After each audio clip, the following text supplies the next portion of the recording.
Hello, my name is Owen, and welcome to a quick review of The Claw of the Conciliator by Wolfe. What I want to do is give a brief overview of the book's about, tell you the things that I liked, tell you the things that I didn't like, and just explore the quite possibly most complicated fantasy book that I've ever read. Now, I knew this going into the series. The first book, Shadow of the Torturer, was my book of the month for the month of June. And you know what? I just couldn't let it go. Less than a month later, I already finished the second book in the series, and I also have the third book in the series, The Sword of the Lictor, ready and raring to go as well. But I just wanted to dive into this mysterious world. After my review of the first one, I was kind of left maybe bewitched, perhaps is a good word to describe, by this world. It's a very unique tone, and it's kind of all vague, and it's hard to understand exactly where things are going. But I found myself, attached to this protagonist and his journey, and I thought that while the world seemed a little bit strange, I could root myself in this main character of Severian and his journey there. But I knew it was touted as very complicated, very difficult to understand in some ways, and it was that first book. But I felt like I wanted to finish the story, get a good grasp on it, and maybe explore some of the deepness, you know what I mean? But reading The Claw of the Conciliator, I think I truly understand the meaning of confusion. It really goes into a direction. Not that the writing style changed, not that the events were so much wackier, because there's periods in Shadow of the Torturer, like the gardens, where you're clearly there's deeper meanings here that I don't fully understand. But there's so much more of that in this book. Almost every event, every side adventure that Severian goes on in this book, I don't understand why he's there, how he got there, what's happening to him, what does it mean, most importantly. In a good way still. It's not gotten to the point where I'm just entirely frustrated with the book, or there are moments where that is the case, and that's not always a bad thing either. Like I said in my last video, Malazan is my favorite fantasy series of all time. Also a very complicated series, and there's moments in that series as well where you're just lost, you don't understand the characters or what they're doing, why they're doing things, and it can be frustrating. And it's those moments where you're so lost in what's going on that you just feel like you can't get any enjoyment out of it. And in those moments, while I haven't got to the point where I'm reading explanation guides, sometimes I need to Google things just to make sure that I'm reading things correctly.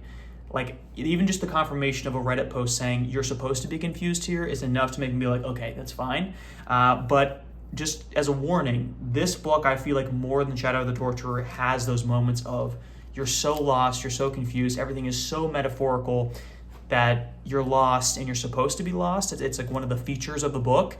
But still, like Shadow of the Torturer, it has this I'm entranced. Entrancement, is that a word? I don't know. But it's just so wondrous. I don't know if that's the right word either. That makes it sound more like fairy tale happiness. It's so metaphorical, almost every single thing that happens, and you could tell this is a book where every single character is an allegory and a metaphor and a deeper meaning, and just trying to puzzle out what these characters are and what they represent. I do think this book takes an interesting turn in our main character. I think in the first book, he starts off as a young child and he kind of grows into himself a little bit there. It's kind of a coming of age a little bit. But this one was interesting because Severian is an adult at this point, and we're starting to see more of his flaws, more of his weaknesses, and he's certainly not a perfect protagonist. I think I said in my review of the first book, this is a dark world, but I thought that Severian was a good character in it. But I think in this book, not that he's entirely evil, but we show that this is a dark world, and Severian, even though he might be our protagonist, has some dark flaws with him too. There's definitely some moments where he does things that are quite dastardly, dare I say. Especially, I feel like his main vice is certainly lust. In the first book, he meets Aegea, if that's her name is. She's the one that betrays him in that first book, trying to rob him. And then he falls in love with her first, and then he falls in love with Dorcas, and then he falls in love with every woman he meets ever. He originally fell in love with Thecla as kind of a older woman figure he looked up to, but Aegea's awoken this lust in him. And now it's gotten to the point where every single woman that he meets, he falls in love with in some way. And there's some points when his lust takes over him, and he even like borderline like rape, sexual assault. Like, it's a very vague scene, but it's with the character of Jolenta in this book, which I thought was a strange moment that I had to definitely do a side Google. I'm like, did he really just do that? And there's a lot of layers of metaphor there with her character, especially since she is someone who wanted to be transformed into like basically this object of lust, and yet still that he takes advantage of her in this way. It's a moment I think was trying to show how he's not a perfect protagonist, how he still succumbs to some of the vices of this world, much like how Jolenta as a character wanted to be this object of desire. And there's a lot of discussion in this book about the difference between desire and love. And so I think there's an interesting metaphor to be had with her character, but what it means to have our protagonist do something like that, I really just didn't know how to sit with it. And I think that was a weird turn in the book that I don't know how to quite sit with, other than the fact that this is not a perfect protagonist. This is not an entirely good person. And even throughout this book, you realize that he's not a great narrator, not a reliable narrator. A lot of the things that he says are based entirely, obviously, but they're based entirely in his perspective, and everything is distorted in this way. So he says something and says, oh, well, I love this person, or I am doing it out of good. And sometimes I felt in this book like you're supposed to question it more. And I know you guys have said in the comments like he's an unreliable narrator, so I kind of knew that going into it. But I feel like this book, I saw more aspects of that. I'm like, how much of this should I be taking at face value? Which makes things more difficult, because when the author is writing things all in metaphor and there's an unreliable narrator who's not giving us everything at face value to begin with, there's almost several layers of decoding we have to do. We have to decode what the narrator is telling us, how much of that is true, the magic happenings of this world, what that means is like underlying metaphor, and then how Gene Wolfe is kind of positioning the text and what we're supposed to gather from that in like a real world, like me as a reader, how I'm supposed to like take care of this information. It's all very overwhelming, and I really still don't know where this is going. I did like that we get some maybe not resolutions, but more follow-up on like the Votalis character, who was such a major part of the first half of the first book. We kind of get some resolutions there, which I really appreciated. But overall, I'm definitely more confused having finished the second book than I was finishing the first book. And I really don't know where it's going and what the meaning is I'm supposed to be extracting out of all of this. And I think, like really, like when we're talking about complicated fantasy books, I feel like there's three different categories of complicated. Right? I think the first base level of complicated fantasy books is like someone who's not accustomed to fantasy reading like Game of Thrones, right? It's a lot of characters, it's a lot of politics, it's a lot of family bloodlines, a lot of history, right? And that's confusing to keep up with all these names and all these allegiances and stuff like that. That's like one kind of confusing fantasy. I think Malazan is a different flavor of fantasy, where that's throwing you in the deep end. We're throwing you deep in media res of this story, in this world that has been going on for millions of years, and we're not going to try to bother explaining it to you. Game of Thrones is a little bit more of that, but I feel like it's a little bit more straightforward in terms of its plot events. It's more so all the characters and their history you got to keep up, whereas Malazan, what the characters are doing is unclear to us. We're not clear to like Quick Ben's motivations as to why he's doing this quest that he's doing, and that's part of that journey, because his journey started way before the book started.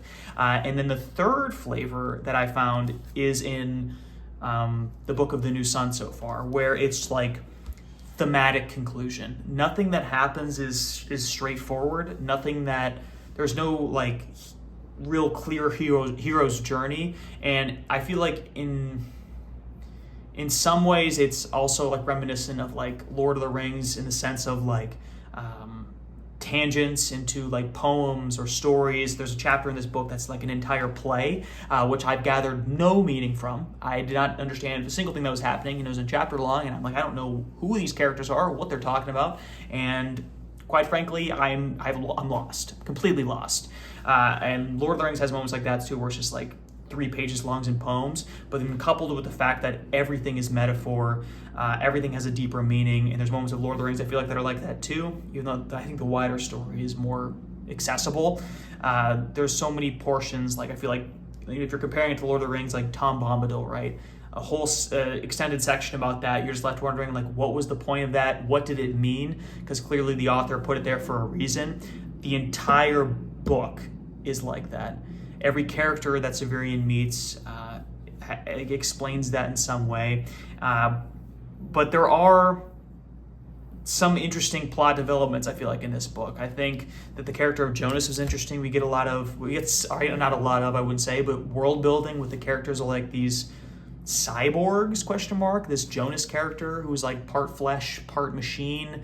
It really, like, the sci-fi flavors of this world, I feel like, start to come out in this book, where it's very clearly a futuristic world that's like regressed in some way, rather than a European world influenced, like European medieval influenced by magic or something like that, or just like a entirely made up magical world. It's very much like this was Earth, but now it's Earth with the U. You know what I mean? And they talk about like space travelers and like people visiting Mars, and like the theory of why Earth is named Earth is because it's based after Mars, and the guy's like, it's probably not that true. It's very interesting getting these tidbits, and I wish there was more that I could understand and sink my teeth into, and maybe that's more to come, or maybe there's just so much of it is hidden in this metaphor, or I'm lost so much in these metaphors that I'm not really picking up all these details. I think those parts are fascinating. I'm interested to see where the third book takes me, but overall I'm thoroughly confused, and I think that's a part of the plan by Gene Wolfe, but it's part frustrating, but it's a frustration that I've taken upon myself. So if you enjoy being slightly frustrated, you might enjoy it. And then, like I said earlier, I've neglected to dive into the forum, so to say, of like people like who are like really like pouring through this text and like extracting the meaning from it. But even from the moments where I just Googled to make sure I was on the right track at all, I could see that there was these people who have poured over this text so thoroughly that once I'm done with this series,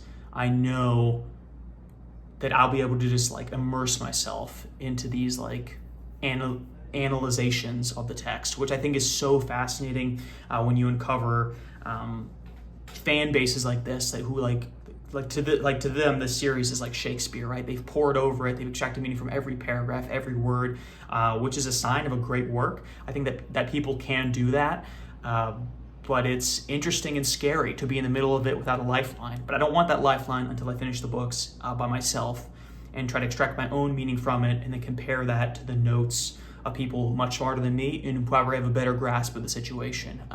But for those of you that finished the series, let me know what you thought the first time you read The Claw of the Conciliator. If you were more confused after reading the first one, like I am, or if like maybe this book was so simple and then I am just stupid. But I highly doubt that that's the case, because this book is entirely weird. But it was a good time.